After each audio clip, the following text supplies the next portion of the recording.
Hello दोस्तों, कैसे हैं आप सब। आज की हमारी कहानी है ननद के काम। गिरिजा अपने कमरे में सभी कपड़ों को जल्दी जल्दी तह लगाती जा रही थी। साथ ही साथ अपनी आंखों में आ रहे आंसू पोंछती भी जा रही थी। इतने लोगों के सामने सासू माँ ने उसे किस तरह से झिड़क दिया, जैसे वह कोई घर की नौकरानी हो। सिर्फ एक ही तो मदद मांगी थी, उस पर इस तरह से उसे बेइज्जत किया जाएगा, इसका उसे बिल्कुल भी अंदाजा नहीं था। अचानक सासू माँ की इच्छा हुई तो घर में एक छोटी सी सत्यनारायण की कथा रख दी गई थी। बहन बेटियों के नाम पर सिर्फ थोड़े से रिश्तेदारों को बुलाया गया था। दोनों मौसी सास का परिवार, दोनों बुआ सास का परिवार, छोटी ननद राधा जिसकी पिछले साल शादी हुई थी, उसके सास ससुर, पति, देवर आदि को बुलाया गया था। थोड़े थोड़े करके 30 लोग तो कम से कम रिश्तेदार ही हो गए। फिर घर के सभी सदस्य, ऊपर से सासू माँ की कुछ सहेलियां, कुल मिलाकर 50 लोग। मिठाइयाँ और नमकीन बाजार से मंगा ली गई और पूरी 2 तरह की सब्जी घर पर ही गिरिजा ने तैयार कर दी। सुबह 4 बजे से उठी हुई वो इन्हीं कामों में लगी हुई थी। सत्यनारायण की कथा खत्म होने के बाद सभी को प्रसादी के तौर पर भोजन कराया गया। भोजन आदि करने के बाद अन्य रिश्तेदार तो वहां से रवाना हो गए, लेकिन दोनों मौसी सास और राधा यहीं रुक गए। राधा और मौसी सास आज घर पर ही रुकने वाली थी। गिरिजा अपनी थाली परोस कर बैठी ही थी कि इतने में सासू माँ ने गिरिजा को आवाज लगाई, अरे बहू, क्या आज पूरे कपड़े जलाकर ही मानेगी? दोपहर के 3 बजने को आए हैं, अभी तक छत पर से कपड़े उतार कर नहीं लाई तुम? जी मम्मी जी, अभी लाई, कहकर गिरजा फटाफट छत पर गई और सारे कपड़े उतार कर नीचे ले आई और लाकर अपने कमरे में पलंग पर रख दिए। कपड़े तह करने की हिम्मत अभी नहीं थी, बहुत जोर से भूख लग रही थी, इसीलिए कपड़े वहीं छोड़कर फटाफट रसोई में आ गई और खाना खाने बैठ गई। अभी 3-4 निवाले ही पेट में गए थे कि सासू माँ की आवाज आई, बहू, ये कपड़े यहाँ क्यों फैला रखे हैं, इन्हें हटाओ। सुनकर गिरिजा ने कहा, जी मम्मी जी, अभी 5 मिनट में आई। 5 मिनट नहीं, तुम अभी आओ, हमें थोड़ा आराम करना चाहते हैं। मेरे कमरे में तुम्हारे पापा जी आराम कर रहे हैं। आखिर उसे उठाकर कमरे में ही आना पड़ा। उसने कपड़े पलंग से हटाए और एक तरफ टेबल पर रख दिए और वापस जाने लगी। सासू माँ ने टोका, कपड़ों को इधर से उधर क्यों पटक रही है? तह लगाकर क्यों नहीं रख देती? कम से कम सलवेटे तो नहीं आएंगी। गिरिजा को बहुत जोर से भूख लग रही थी, इसलिए उसने राधा से कहा, राधा दीदी, प्लीज आप कपड़े समेट दीजिए ना, तब तक मैं खाना खा लेती हूँ, बहुत भूख लग रही है। बहू, तुझे शर्म नहीं आती राधा से काम करने के लिए कहते हुए? पर मम्मी जी, शादी से पहले भी तो राधा दीदी मेरी मदद करती थी।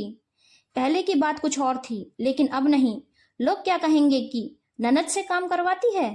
अपने ससुराल का भी काम करे और तुम्हारे घर का भी, वो भी इंसान है। खबरदार मेरी बेटी से अगर घर का काम करवाया तो। सासू माँ की बात मौसी सास ने भी हाँ में हाँ मिलाई और राधा ने तो यहाँ तक कह दिया, भाभी, मैं अपने ससुराल का काम भी करूं और आपके घर का भी। माफ करना, मैं कोई नौकरानी नहीं हूँ। आपके कपड़े हैं, आप ही तय करो। फिर अपनी मम्मी से बोली, मम्मी आप तो बाहर चलो, हम तो बाहर बैठकर ही आराम कर लेंगे, कहकर चारों हॉल में आकर बैठ गईं। इधर गिरिजा को गुस्से के साथ साथ रोना भी बहुत आया। पहले कपड़ों की तह लगाना ही शुरू किया। कपड़े तह लगाते वक्त मन ही मन कई विचार दिमाग में आ रहे थे। सिर्फ एक मदद मांगने के नाम पर ननद रानी नौकरानी हो गई तो मैं क्या हूँ? जब राधा की शादी के 3 महीने बाद उसके ससुर जी रिटायर हुए थे और उन्होंने काफी बड़ा प्रोग्राम किया था, तब भी मैं जाकर वहां रही। तब उनके घर की में राधा की मदद में लगी रही। माना कि खाने के लिए हलवाई रखा था, पर चाय नाश्ता तो रसोई से ही जा रहा था और मैं बराबर वहां उनके साथ लगी हुई थी। अभी पिछले महीने राधा के सास ससुर की शादी की सालगिरह थी, तब भी 50-60 लोगों का प्रोग्राम था। उस दिन भी सुबह सुबह ही सासू माँ ने मुझे उनके घर भेज दिया ताकि राधा को मदद मिल सके। मैं भी खुशी खुशी चली गई। सुबह से शाम तक सारे काम निपटा कर उसके बाद ही घर पर आई थी। पर मेरे मन में तो यह बात नहीं आई कि मैं नौकरानी हूँ। उल्टा सासू माँ तो कितनी खुश हुई थी कि मैं राधा की मदद कर रही थी। पर आज खैर, गिरिजा ने विचारों को झटक कर सारे कपड़ों को तह लगा कर रख दिया। रसोई में गई और थोड़ा बहुत खाना खाया और अपने कमरे में आ गई आराम करने।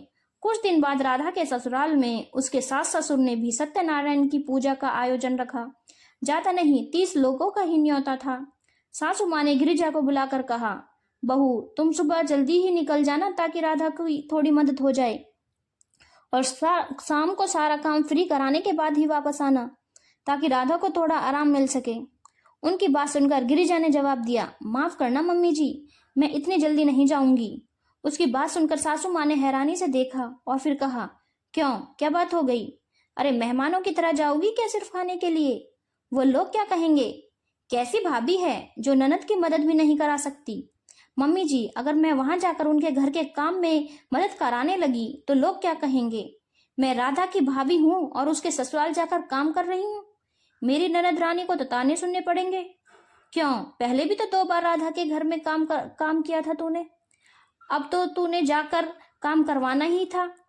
अब क्या हो गया जो तू मना करने लगी? सासू माँ ने तुनकते हुए कहा।